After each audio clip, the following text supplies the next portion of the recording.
Praise the lord. దేవుని యొక్క నామం మహిమపరచబడును గాక. ట్రినిటీ ఇంటర్నేషనల్ ప్రేయర్ మినిస్ట్రీ అని బట్టి దేవుని స్తుతిస్తున్నాను. ఇచ్చినటువంటి చక్కటి తరుణాన్ని బట్టి కూడా దేవుని ఎంతగానో స్తుతిస్తున్నాను. అందుకు దేవుని యొక్క నామం మహిమపరచబడును గాక. నిజముగా దేవుడు నమ్మదగినటువంటి వాడు, ఆయన శక్తిమంతుడైనటువంటి దేవుడు. అనుదినము మన ఎడల ఆయన కృప కలిగినటువంటి వాడుగా ఉంటూ ఉన్నాడు. అందుని బట్టి దేవుణ్ణి ఎంతగానో మహిమపరుస్తూ ఉన్నాను. దేవుడు తన యొక్క మహాకృపను బట్టి అనుదినము తను చేస్తూ వస్తున్నటువంటి మేళ్ళకై దేవునికి మహిమ కలుగునుగాక అని దేవుని స్తుతిస్తూ ఉన్నాను. నిజంగా దేవుడు ఎంత గొప్పవాడు అని అంటే, అనుదినము మన ఎలా చేస్తూ వస్తున్నటువంటి ఉపకారములను మనము మర్చిపోయినా కూడా కొన్ని సందర్భాల్లో దేవుడు మాత్రం తను మరవకుండా ఆయన మన ఎడల తన యొక్క మహాకృపను ఆయన చూపిస్తూ ఉన్నాడు. రైట్, దేవునికి స్తోత్రం. మనము కొద్ది నిమిషాల దేవుని యొక్క వాక్య ధ్యానం కొరకై ఆదికాండము 41వ అధ్యాయము 51వ వచనాన్ని మనం చదువుదాం. అప్పుడు యోసేపు, దేవుడు నా సమస్త బాధను నా తండ్రి ఇంటి వారిని అందరినీ నేను మర్చిపోనట్లు చేశానని చెప్పి తన జ్యేష్ఠ కుమారునికి మనస్సే అనే పేరు పెట్టెను. దేవునికి స్తోత్రం. ఇక్కడ మనం చూస్తూ ఉన్నాము, యోసేపు యొక్క కుమారుని పేరు, పెద్ద కుమారుని పేరు మనస్సే అని మనం చూస్తూ ఉన్నాం. ఇక్కడ మనస్సే యొక్క జీవితంలో జరిగినటువంటి ఒక విషయాన్ని మనం గమనించినట్లయితే, యోసేపు తన యొక్క అనుభవాలన్నిటిలో కూడా జరిగినటువంటి పరిస్థితులను తను జ్ఞాపకం చేసుకుంటూ దేవుడు చేసినటువంటి ఒక ఉపకారాన్ని ఆయన గుర్తు చేసుకుంటూ ఉన్నాడు. ఆయన గుర్తు చేసుకొని ఆయన అంటూ ఉన్నాడు, దేవుడు నా సమస్త బాధను నా తండ్రి ఇంటి వారిని అందరినీ నేను మర్చిపోనట్లు దేవుడు చేశాడు అనేటువంటి ఒక విషయాన్ని అక్కడ తెలియజేస్తున్నాడు. ప్రియమైనటువంటి దేవుని బిడ్డలారా, యోసేపు యొక్క జీవితము మనకు చాలా స్పష్టంగా తెలుసు. యోసేపు యొక్క అనుభవం మనకు తెలుసు. యోసేపులో ఎదురైనటువంటి ఒక చేదైనటువంటి అనుభవాలన్నీ కూడా మనకు బాగా తెలుసు. ఎందుకంటే చాలా సందర్భాల్లో మనం వింటూ ఉంటాం, చాలా సందర్భాల్లో మనము నేర్చుకుంటూ ఉంటాం. అయితే దేవుని యొక్క వాక్యం మనకు తెలియజేసేటువంటి ఒక విషయాన్ని మనము జ్ఞాపకం చేసుకున్నట్లయితే, అక్కడ యోసేపు మాటలోనే అంటూ ఉన్నాడు, నా సమస్త బాధను నేను మర్చిపోయాను. అంటే దాని అర్థం చూడండి, మర్చిపోవడానికి గల కారణము ఏంటి అని అంటే, దేవుడు చేసినటువంటి ఒక కార్యం. అని అంటున్నాడు, మర్చిపోయేలా దేవుడు నాకు చేశాడు అని అంటున్నాడు. దేవుడు ఏం చేశాడు అని అంటే, అక్కడ బైబిల్లో మనం చూస్తే కుమారులు యెహోవా అనుగ్రహించు స్వాస్థ్యము, గర్భఫలము ఆయన ఇచ్చు బహుమానమే అని కీర్తన భాగంలో మనం చూస్తూ ఉన్నాం. దేవుడు నిజముగా మన ఎలా చేస్తూ వస్తున్నటువంటి కార్యాలు, దేవుడిచ్చేటువంటి ఒక బహుమానము మనం ఒకసారి ఆలోచన చేసినట్లయితే, బహుమానాన్ని మనం ఎప్పుడైతే పొందుకుంటామో మనము పడిన ప్రయాసాన్ని అంతా కూడా మనం మర్చిపోతాం. మన జీవితంలో ఎదురైనటువంటి కష్టాలను మనం మర్చిపోతాం. మన జీవితంలో మనం అనుభవించినటువంటి ఒక చేదు అనుభవాలన్నీ కూడా మర్చిపోతాం. మనం పడినటువంటి కింద పడ్డామా, లేకపోతే మనము పరిగెత్తామా, లేకపోతే మనం అలసిపోయామా, మనకు ఇబ్బంది కలిగిందా, పోరాటాలు వచ్చాయా, లేకపోతే మనకు కరువు వచ్చిందా, క్షామం వచ్చిందా, బలహీనత వచ్చిందా, రోగం వచ్చిందా, దుఃఖం వచ్చిందా, ఇవన్నీ మనము ఇచ్చేటువంటి ఒక బహుమానము మనం పొందుకున్నప్పుడు ఇవన్నీ కూడా మనం మర్చిపోతూ ఉంటాం. హల్లెలూయా.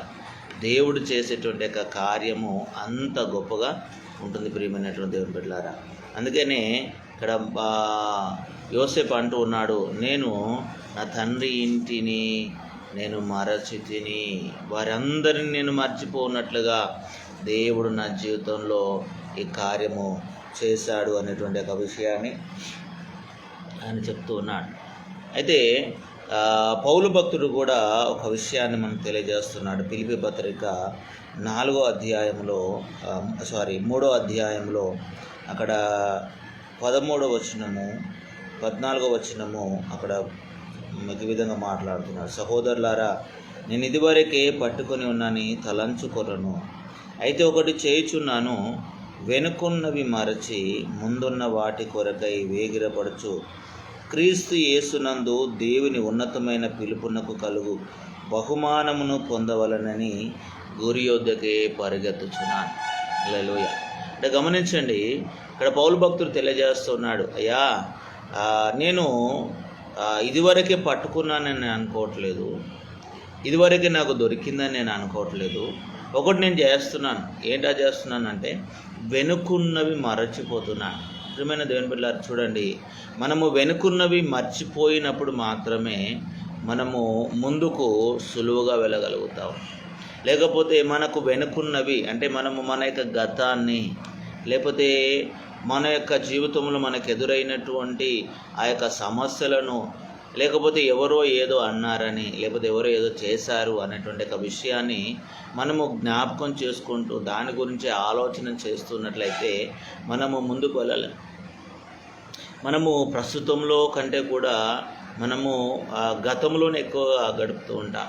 చాలా సందర్భాల్లో మనకు తెలుసు, ఎప్పుడు చూసినా మనము అప్పుడు ఆ విధంగా జరిగింది, వాళ్ళు ఈ విధంగా అన్నారు, అప్పుడు ఈ సమస్య వచ్చింది, అప్పుడు ఈ బలహీనత వచ్చింది, అయ్యో ఆ టైంలో నేను ఏం చేయలేకపోయాను అని ఆ జరిగిపోయినటువంటి విషయాన్ని గురించి పద్దాక మనము మాట్లాడుతూ దాని గురించి ఆలోచన చేస్తూ మనం పోయిన దాని గురించినటువంటి గతాన్ని గురించి మనం ఆలోచన చేస్తూ ఉంటాం. అయితే ఇక్కడ యోసేపు అంటున్నాడు ఏంటంటే, దేవుడు నాకు చేసినటువంటి మేలు ఏంటయ్యా అని అంటే నేను గతాన్ని మర్చిపోయేలాగా చేశాడు. అంటే దాని అర్థం తను దేవుడు నడిపినటువంటి యొక్క విషయాలను మర్చిపోయాడని కాదు, దేవుడు తను కాపాడినటువంటి ఒక విధానాన్ని మర్చిపోయాడని కాదు, దేవుడు తనని ఏ విధంగా అంచెలంచెలుగా తనని హెచ్చించాడో అది మర్చిపోయాడని కాదు. కానీ అక్కడ తెలియజేస్తున్నటువంటి ఒక విషయం ఏంటంటే దేవుడు నా యొక్క జీవితంలో చేసిన దేనిని మర్చిపోలేదు. దావీదు అంటాడు, నా ప్రాణమా యెహోవాను సన్నిధించుము, నా అంతరంగమున్న సమస్తమా ఆయన పరిశుద్ధ నామమును సన్నిధించుము, నా ప్రాణమా యెహోవాను సన్నిధించుము, ఆయన చేసిన ఉపకారములలో దేనిని మరువకము. దేవుడు చేసిన ఉపకారాలని దావీదు చెప్పినట్టుగా యోసేపే మర్చిపోలేదు. దావీదు ఏ విధంగా గుర్తుపెట్టుకున్నాడు, యోసేపు కూడా గుర్తుపెట్టుకున్నాడు. అందుకే అంటున్నాడు, దేవుడు నాకు ఈ కార్యాన్ని చేశాడు, మనుషులు ఎవ్వరు కూడా చేయలేదు. ఒకవేళ మనుషులు చేసినది నాకు ఒక ఆలోచన వస్తే నా యొక్క సహోదరులు నన్ను ద్వేషించారు, నన్ను గోతిలో పడేశారు, నన్ను తీసుకొని వెళ్ళి అమాలేకులకు ఒక బానిసగా అమ్మేశారు. అక్కడ పోతిఫర్ ఇంట్లో నేను ఒక బానిసగా ఉన్నప్పుడు అక్కడ నేను చేయని తప్పుకు పోతిఫర్ భార్య నన్ను ఈ విధంగా చేసింది. మనుషులు చేసినవన్నీ కూడా ఆలోచన చేస్తే తనకు దుఃఖమే తప్ప, బాధనే తప్ప, ఏడుపే తప్ప తన యొక్క జీవితంలో సంతోషం అనేది ఉండదు అని అందుకే అంటున్నాడు, నేను ఇవన్నీ మర్చిపోవడానికి గల కారణము నా దేవుడే అంటున్నాడు. ప్రియమైన దేవుని బిడ్డలారా, ఈరోజు మనము అన్నీ గుర్తుపెట్టుకుంటున్నాం, అవునా కదండి? మంచివి చెడువి అన్నీ గుర్తుపెట్టుకుంటున్నాం. కానీ యోసేపు జీవితంలో కూడా అటువంటి ఒక సందర్భము ఎదురై ఉండొచ్చు. కానీ యోసేపు ఒక మాట అంటాడు, 50వ ఆదికాండము 50వ అధ్యాయంలో ఒక మాట నేను చదువుతాను, వినండి. ఆదికాండము 50వ అధ్యాయము 18వ వచనం 18వ వచనం నుంచి చదువుదాం. మరియు అతని సహోదరులు పోయి అతని ఎదుట సాగిలపడి, ఇదిగో మేము నీ దాసులమని చెప్పగా, యోసేపు, భయపడకుడి, నేను దేవుని స్థానమందున్నానా? మీరు నాకు కీడు చేయను ఉద్దేశించితిరి, కానీ నేటి దినమున జరుగునట్లు అనగా బహు ప్రజలను బ్రతికించున్నట్లుగా అది మేలుకే దేవుడు ఉద్దేశించెను. కాబట్టి భయపడకుడి, నేను మిమ్మును మీ పిల్లలను పోషించదని చెప్పి వారిని ఆదరించి వారితో ప్రీతిగా మాట్లాడను. దేవుని బిడ్డలారా, గమనించండి, ఇక్కడ అంటున్న యోసేపు అంటున్నటువంటి విషయం ఏంటంటే, మీరు నాకు కీడు చేయాలని అనుకున్నారు, మీరు నన్ను ఇబ్బంది పెట్టాలనుకున్నారు, మీరు నన్ను చంపేయాలనుకున్నారు, ఓకే. కానీ అది నాకు మేలే జరిగింది. దాని వలన ఇప్పుడు నేను ఈ స్థితిలో ఉండగలిగాను. దానివల్లనే నేను ఇప్పుడు ఐగుప్తు దేశంలో ఒక అధికారిగా ఉంటున్నానంటే ఒకప్పుడు మీరు చేసినటువంటి యొక్క మేలే అంటున్నాడు.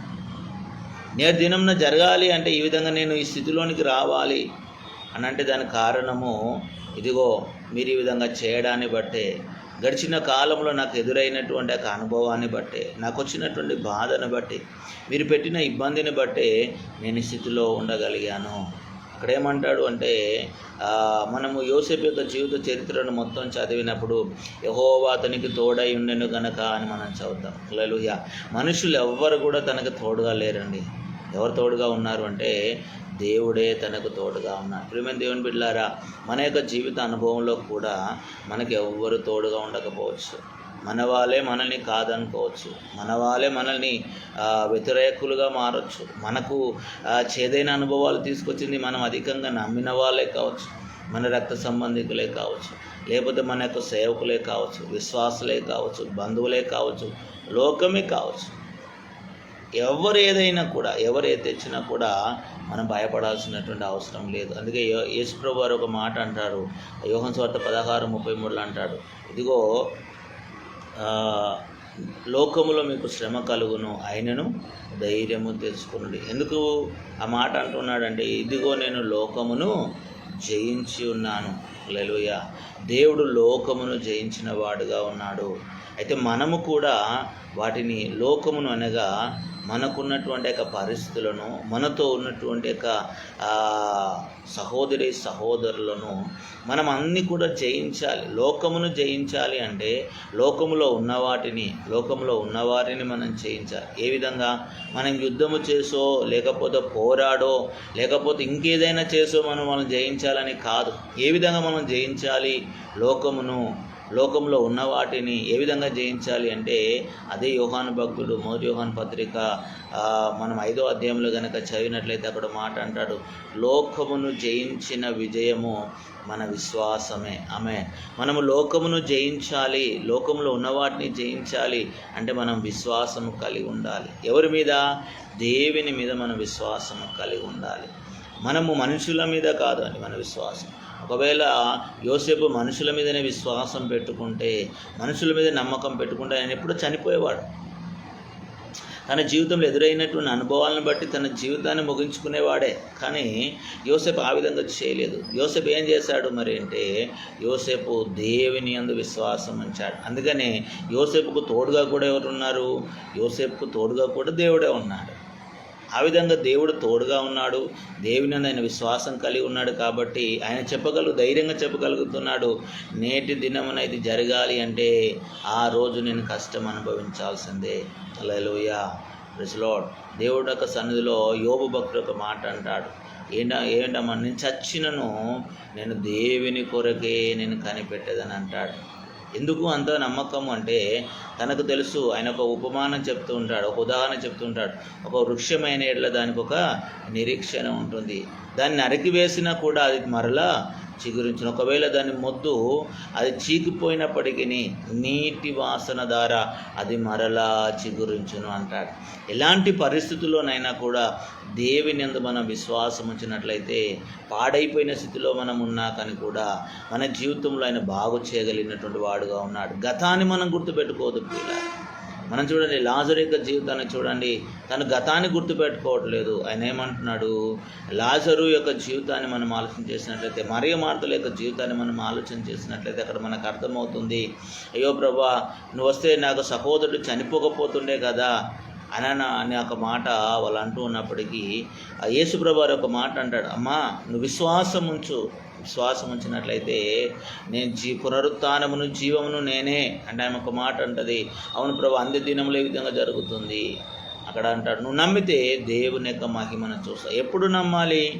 అన్నీ అనుకూలంగా ఉన్నప్పుడు కాదండి, పరిస్థితులు అన్నీ మనకు సహాయకరంగా ఉన్నప్పుడు కాదు. ఎప్పుడు మనం దేవుని నమ్మాలి అంటే పరిస్థితులన్నీ మనకు విభిన్నంగా ఉన్నప్పుడు, పరిస్థితులన్నీ మనకు అనుకూలంగా లేకపోయినప్పటికీ, ఎవరు మనకు అనుకూలంగా లేకపోయినప్పటికీ ఇంకా జీవితమే అయిపోయింది, ఇంకా ముగింపు అని అనుకున్నటువంటి ఒక సందర్భంలో మనం దేవుని వైపు మనం చూసినట్లయితే దేవుడు మన జీవితంలో కార్యం చేస్తాడు. యోసేపు గురించి అందరూ అనుకున్నారు, సొంత తండ్రి కూడా అనుకున్నాడు నా కుమారుడు చనిపోయాడని.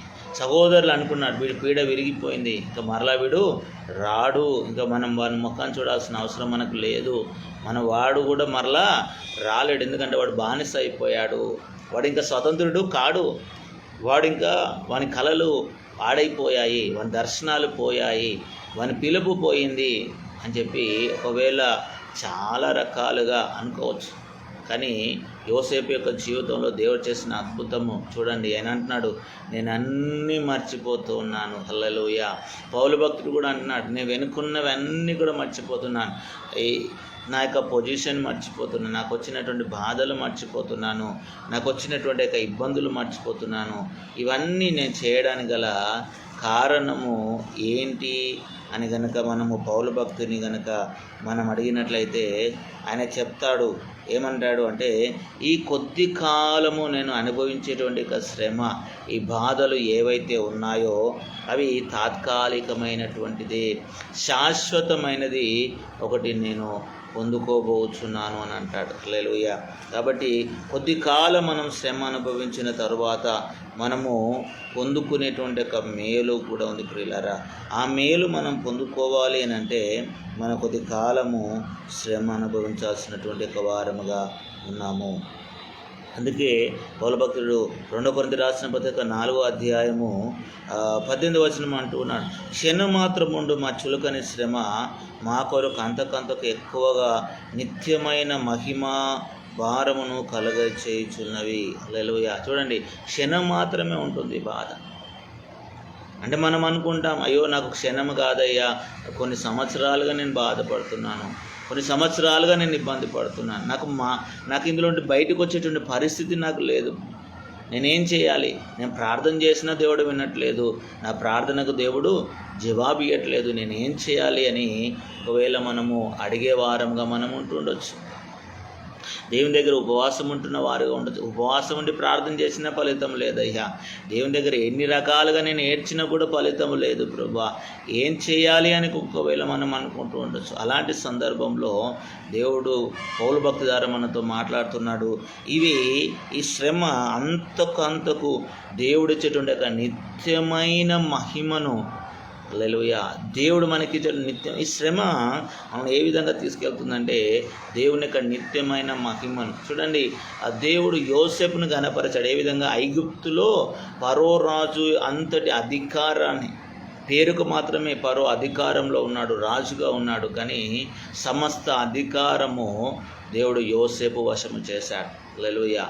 అంటే మనము ఎప్పుడైతే గతాన్ని మర్చిపోతామో, గతంలో బ్రతకకుండా ప్రస్తుతంలో దేవుడు చేసిన మేలను బట్టి, ప్రస్తుతంలో దేవుడు చేసేటువంటి కార్యాన్ని బట్టి నిరీక్షణతో మన భవిష్యత్తు కొరకు మనం ఎప్పుడైతే ఎదురు చూస్తూ ఉంటామో, దేవునిలో కనిపెట్టి ప్రార్థన చేసి భవిష్యత్తు కొరకు ఎప్పుడైతే మనం ఎదురు చూస్తూ ఉంటామో, ఈ శ్రమలో కృంగిపోకుండా మనము, అందుకే సామెతలో అంటాడు శ్రమ దినమునను కృంగినేలను చేతగాని వాడవుతావు. మన చేతగాని వాళ్ళగా అయిపోవడానికి గల కారణం ఏంటి అంటే మనం గతాన్ని మర్చిపోలేకపోతున్నాం. మన బలహీనమవడం గల కారణం ఏంటి? మనం గతంలో బ్రతుకుతున్నాం, వేదనలో బ్రతుకుతున్నాం, అయిపోయిన దాని గురించి ఆలోచనలో బ్రతుకుతున్నాం. కాబట్టి మనం మర్చిపోవాలి, వెనుకున్నవన్నీ మర్చిపోవాలి. ఎందుకంటే దేవుడు మన కొరకై ముందు ఒక శ్రేష్టమైనటువంటి ఒక జీవితాన్ని మన కొరకు ఏర్పరిచాడు. నిత్యమైన మహిమ కొరకై, పౌలు భక్తుల నిత్యమైన మహిమ కొరకై దేవుడు ఎంతో ఎక్కువగా ఆయన నన్ను బలపరుస్తున్నాడు అంటున్నా. ఈరోజు నీవు నేను దేని కొరకై మనం ఆలోచన చేస్తున్నా? మనము మర్చిపోతున్నామా? గతాన్ని మర్చిపోతున్నామా లేదా? ఎవరో ఏదో చేశారని, ఎవరో ఏదో అన్నారని అందులోనే ఆలోచన చేస్తున్నామా? అయిపోయిన సంవత్సరాల క్రితం జరిగిన వాటిని కూర్చున్నటువంటి ఆలోచనలోనే ఇప్పుడు కూడా ప్రస్తుతాన్ని మనం బ్రతుకుతున్నామా? అయితే ప్రేమైన దేవుని బిడ్డలారా, చాలా కష్టం అండి మనకి. మనము సంతోషంగా ఉండలేం, మన సమాధానంగా ఉండలేం, మనము వాళ్ళని చూసి కూడా మనకు కోపం వస్తుంది. మనము విశ్వాసులుగా ఉన్నప్పటికీ, దేవుని బిడ్డలుగా ఉన్నామని చెప్పుకుంటున్నప్పటికీ కొన్ని సందర్భాల్లో ఎదుటి వాళ్ళు చేసిన కార్యాలను మనం ఆలోచన చేసినప్పుడు, వాళ్ళు పెట్టిన బాధను మనం జ్ఞాపకం చేసుకున్నప్పుడు మనకు ప్రార్థన జీవితం కూడా చేయలేమండి. మనం ఆరాధన చేయలేం, వాక్యము చదవలేం, దేవునితో సహవాసము చేయలేం. ఇవన్నీ మనం చేయాలి అంటే, ప్రార్థన చేయాలన్నా, వాక్యం చదవాలన్నా, దేవునితో సహవాసం చేయాలన్నా మనం చేయాల్సింది ఒకటే, వాళ్ళు చేసిన దాన్ని మనం మర్చిపోవాలి. ఎప్పుడు మర్చిపోతామండి అంటే, వాళ్ళని ఎప్పుడైతే క్షమించగలుగుతామో అప్పుడు మనం మర్చిపోగలుగుతాం. హల్లెలూయా. మనం క్షమించి వదిలిపెట్టేయాలి. అందుకే అంటాడు, మీరు నోటితో ఒప్పుకొని, హృదయమందు విశ్వాసం ఇచ్చి నోటితో మనము ఒప్పుకోవాలి. అవునయ్యా, నాకు ఈ బాధ వచ్చింది, వాళ్ళ ద్వారా వచ్చింది నాయన, అది మనం ఏం చేయాలి? యోసేపు భక్తుడు అదే అంటున్నాడు. ఏమంటున్నాడు? నేను నా సమస్త బాధ, నా తండ్రి ఇంటి వారిని కూర్చున్నటువంటి బాధ దేవుడు నన్ను మర్చిపోయేలా చేశాడు, అందుకే నేను వాళ్ళని క్షమించేస్తున్నాను. అందుకన్నాడు, నేను మిమ్మల్ని ఏమి శిక్షించను అంటున్నాడు. మీరు నాకు దాసులు అన్నా కూడా మిమ్మల్ని నేను శిక్షించాను. నాకు అధికారం ఉంది, నాకు బలం ఉంది, నాకు ఇప్పుడు ఆరోగ్యం ఉంది, నాకే డబ్బులు ఉన్నాయి, అన్నీ ఉన్నాయి, పలుకుబడి ఉంది, నేను ఏదైనా చేయగలను అన్నటువంటి ఒక అధికారం యోసేపుకున్న ఆయన ఏమంటున్నాడు? మీరు నాకు కీడు చేయాలని ఉద్దేశించారు, కానీ నేటి దినమునది మేలుకై దేవుడు చేశాడు. హల్లెలూయా. ఈరోజు మీరు బాధ అనుభవిస్తుండొచ్చు, ఎటి వాళ్ళ వల్ల మీకు ఇబ్బంది కలగవచ్చు, కానీ ఒక్కటి గుర్తుపెట్టుకోండి, రేపటి దినమున అది మన మేలు కొరకే. హల్లెలూయా. రేపటి దినమున అది మన ఆశీర్వాదము కొరకే, రేపటి దినమున అది యొక్క దేవుని యొక్క మహిమ కొరకే, రేపటి దినమున నిత్యమైన మహిమను మనం పొందుకున్నట కొరకే దేవుడు మన జీవితాల్లో ఇటు యొక్క పరిస్థితుల గుండా దేవుడు మనల్ని తీసుకెళ్తూ ఉన్నాడు. కాబట్టి ప్రియమైనటువంటి దేవుని బిడ్డలారా, ఆలోచన చేయండి. మనం మర్చిపోవాలి. ఏం మర్చిపోవాలి? ఉపకారాలు, చేసిన మేలు మర్చిపోవద్దండి. మనం ఏం మర్చిపోవాలి? చేసిన కీడు మర్చిపోవాలి. వాళ్ళు చేసినటువంటి యొక్క మన బాధను, వారు పెట్టిన బాధను మనం మర్చిపోవాలి. హల్లెలూయా. ఎందుకు మనం మర్చిపోవాలి అని అంటే, ప్రభువైనటువంటి దేవుడు అంటూ ఉన్నాడు, ఇశ్రాయేలున్న ఐగుప్తీయులు పెట్టిన బాధ నేను చూస్తున్నాను, దేవుడు చూస్తున్నాడు. నేను విన్నాను, వారి మొర నేను విన్నాను, ఇశ్రాయేలు యొక్క మొర నేను విన్నాను. చూసేవాడు ఉన్నాడు, వినేవాడు ఉన్నాడు, మన జీవితంలో కార్యము చేసేవాడు కూడా ఉన్నాడు. మనం విడిపించడానికి మోషే లాంటి ఒక వ్యక్తిని దేవుడు మనకు పంపిస్తున్నాడు. ఎవరిని? ప్రభువైనటువంటి యేసుక్రీస్తును దేవుడు పంపిస్తూ ఉన్నాడు. అందుకే కీడుకు ప్రతి కీడు చేయకుండా మనము మేలు అనుభవించు వారముగా ఉన్నాము, ఆశీర్వాదమునకు వారసులగుట కొరకే పిలువబడ్డాము. కాబట్టి మనం ఏం చేయాలి? వారిని క్షమించి వదిలిపెట్టాలి. ఎప్పుడు క్షమించాలి? మనం ప్రార్థన చేయనప్పుడల్లా వారిని మనం క్షమించగలగాలి. మనం దేవుని స్థలంలోకి వచ్చినప్పుడల్లా మనం క్షమించగలగాలి. ఒకరినొకరు మనం ప్రేమించుకుంటూ, ఒకరినొకరు క్షమించుకుంటూ ధైర్యంగా మనం ముందుకెళ్ళేటువంటి వారముగా మనం ఉండాలి. వారు ఆపదలో ఉన్నారు, వారు కష్టంలో ఉన్నారు, ఇబ్బందులో ఉన్నారని మనకు తెలిసినప్పుడు వారికి సహాయము చేయగలిగినటువంటి మనసు కలిగినటువంటి వారముగా ప్రియమైన దేవుని బిడ్డలారా మనము ఉండాలని ప్రభు అయినటువంటి దేవుని వాక్యం మనల్ని హెచ్చరిస్తూ ఉంది. ఈరోజు ఎంతమందికి దేవుని యొక్క వాక్యం అర్థమవుతుంది? ఒకసారి ఆలోచన చేయండి. మనం గమనించినట్లయితే అన్న తన కుటుంబంలో ఎంతో బాధపడుతూ ఉంది. తన సహోదరి అయినటువంటి తన భర్తకు రెండవ భార్యగా ఉన్నటువంటి పెనిన తను ఎంతగానో మానసికంగా క్షోభ పెడతా ఉంది. నీ దేవుడు ఏమాయాడు అని, నీ దేవుడు నీకు సహాయం చేయట్లేదేంటి? నువ్వు మంచిదానివైతే, నువ్వు భక్తి గల దానివైతే నీ పక్షాన దేవుడు ఎందుకు నిలబడట్లేదు? నీకెందుకు గర్భఫలం ఇవ్వట్లేదు అని చెప్పి పదే పదే తనని సూటిపోటి మాటలతో ఇబ్బంది పెడుతున్నప్పటికీ అక్కడ మనం చూస్తాము, ఆమె దేవాలయంలోనికి వచ్చి, కొన్ని సందర్భాల్లో చూస్తాం ఆమె ప్రార్థన చేస్తున్నప్పుడు ఆమె మత్తురాలుగా ఉందని చెప్పి అక్కడ దేవుని యొక్క సేవకుడైనటువంటి ఏలి కూడా అపార్థము చేసుకునేటువంటి ఒక పరిస్థితి. కొన్ని సందర్భాల్లో మన పరిస్థితిని బట్టి నువ్వు ఏదో తప్పు చేసావు, అందుకే ఈ విధంగా జరుగుతుంది, నీలో ఏదో లోపం ఉంది అందుకే ఈ విధంగా జరుగుతుంది, నీలో ఏదో బలహీనత ఉంది అందుకే ఈ విధంగా జరుగుతుంది, నువ్వు మంచి వ్యక్తి అయితే నువ్వు తప్పు చేయకపోతే నీకు ఎందుకు ఇట్లా జరుగుతుంది అని చెప్పి నానా రకాలుగా మనం చేయని తప్పును గురించి కూడా మనల్ని నిందించే వాళ్ళు ఉంటారు. మనం చేయని తప్పును గురించి కూడా మన గురించి మాట్లాడే వాళ్ళు ఉంటారు, మనల్ని భయపెట్టే వాళ్ళు ఉంటారు, మన మనసుని ఇంకా కూడా కృంగజేసే వాళ్ళు ఉంటారు. అప్పుడు అన్న అంటది, అయ్యా నేను మత్తురాలని కాదు, లేకపోతే ఏదో తీసుకున్నానని కాదు, నా హృదయాన్ని దేవుని దగ్గర నేను కుమరిస్తూ ఉన్నాను. మనం ఎప్పుడు మర్చిపోతాం ప్రియులారా? ఒకటి, మనకు క్షమించినప్పుడు మనం మర్చిపోతాము. రెండోది, మన హృదయాన్ని దేవుని సొల్లో మనం కుమ్మరించినప్పుడు మనం మర్చిపోతాం. ఆమె సమస్త బాధను మర్చిపోయి అక్కడ అంటాం, ఆమె హృదయాన్ని ఎప్పుడైతే కుమ్మరించిందో మరలా ఎన్నడూ కూడా ఆమె దుఃఖముఖముతో ఉండలేదు. హల్లెలూయా. ప్రియమైన దేవుని బిడ్డలారా, మన హృదయం కుమ్మరించకుండా, మనం క్షమాపణ అనుభవం లేకుండా మనము మర్చిపోలేము ప్రియులారా. అది నిరంతరం మనని ఒక క్యాన్సర్ రోగంలాగా తినేస్తూ ఉంటుంది. లోపల మన మనస్సును సమాధానం లేకుండా తినేస్తూ ఉంటుంది. మన యొక్క ఆరోగ్యాన్ని కూడా అది బలహీనపరుస్తూ ఉంటుంది. దానివలన పలు రకాలైనటువంటి రోగాలు మనం అనుభవించాల్సి వస్తుంది. కానీ మనం మర్చిపోగలిగితే, వాళ్ళు చేసిన కీడు, వాళ్ళు పెట్టిన బాధ, వాళ్ళు చేసిన పనులు మనం మర్చిపోగలిగితే, మేలు మర్చిపోమని చెప్పట్లేదండి, లేకపోతే వాళ్ళు చేసిన సహాయం మర్చిపోమని చెప్పట్లేదు. వాళ్ళు నీకు ఏ విధంగా మాట సహాయమా, వస్తు రూపకంగానా, డబ్బు రూపకంగానా, లేకపోతే వాళ్ళు నిలబడా ఏం చేశారో, వాళ్ళు ఏమిచ్చారు అనేది ఏం మాట్లాడదు, అది మనం మర్చిపోవద్దు. అది మనం గుర్తుపెట్టుకోవాలి. వాళ్ళు చేసిన మేలు మనం గుర్తుపెట్టుకోవాలి, కీడు మనం మర్చిపోవాలి. ఒకవేళ మనకు సాధ్యమైతే, మనకు తెలుసు మెఫీబోషెతు విషయంలో దావీదు మేలు చేశాడు. ఏం చేశాడండి మేలు అనంటే, తన మెఫీబోషెతు తండ్రి అయినటువంటి యోనాతాను జ్ఞాపకం చేసుకున్నాడు. సౌలు చేసిన కీడుని జ్ఞాపకం చేసుకోవట్లేదు ఆయన. అందులో ఒక వ్యక్తి ఉన్నాడు, లేకపోతే మీకాలు చేసిన ద్రోహాన్ని జ్ఞాపకం చేసుకోవట్లేదు, ఎగతాళిని జ్ఞాపకం చేసుకోవట్లేదు, తను చంపాలని ఆ సైన్యంతో పరిగెత్తినటువంటి ఒక సౌలుని జ్ఞాపకం చేసుకోవట్లేదు. యోనాతాను జ్ఞాపకం చేసుకొని, యోనాతో అనేక ఆ స్నేహాన్ని జ్ఞాపకం చేసుకొని మెఫీబోషెతు విషయంలో దావీదు మేలు చేస్తున్నాడు. ప్రియమైన దేవుని బిడ్డలారా, మనం బాధపడటానికి ఒక వ్యక్తి కారణం కావచ్చు, ఇంకొక వ్యక్తి, అదే ఇంట్లో ఇంకొక వ్యక్తి మనకు మేలుకరంగా ఉండొచ్చు. మనం జ్ఞాపకం చేసుకోవాల్సింది, మనం మేలు చేసిన వ్యక్తిని జ్ఞాపకం చేసుకుంటే మనం సంతోషంగా ఉండగలుగుతాం.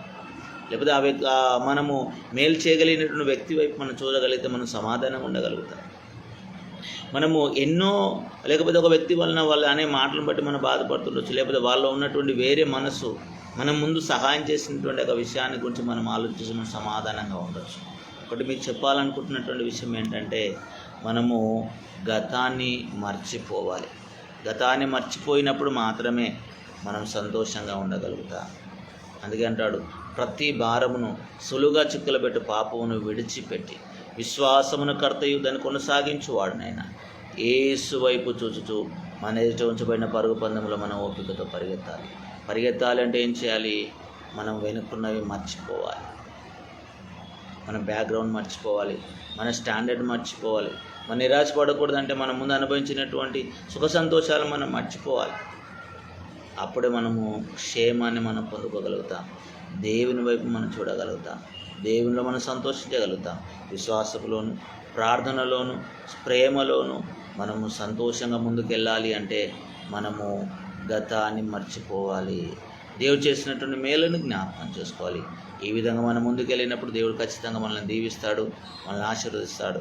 యోసేపు మర్చిపోయినట్టుగా ఆయన మర్చిపోయాడేంటి? చేసిన కీడును మర్చిపోయాడు, తన యొక్క ఇంటి వారి బాధను మర్చిపోయాడు. ఆయన వారి ఇంటి వారి కొరకే సహాయం చేయగలిగాడు. మనము కూడా వాళ్ళ పెట్టిన బాధను మర్చిపోవాలి, వాళ్ళు చేసిన కీడు మర్చిపోవాలి. వారికి ఏదైనా ఆపద కలిగినప్పుడు, వారికి ఏదైనా నష్టం కలుగుతున్నప్పుడు, వారి ప్రాణం పోయే పరిస్థితిలో ఉన్నప్పుడు మన వంతు సహాయం అనేది చేయాలి. ఎందుకు ఆయన ఆ మాట అంటున్నాడంటే, నేను దేవుని స్థానంలో లేను. ఆయన ఎందుకు ఆ మాట అంటున్నాడంటే, దేవుడు ఒక మాట అంటాడు, పగ తీర్చుకున్నట్టు నా పని, ప్రతిఫలం ఇచ్చేవాడని నేను, వారి వారి క్రియల చొప్పున ప్రతివానికి సిద్ధపరిచిన జీతము నాయగలం. దేవుడు ఆల్రెడీ ఆయన అక్కడ ఉన్నాడు, ఆయన చేయడానికి.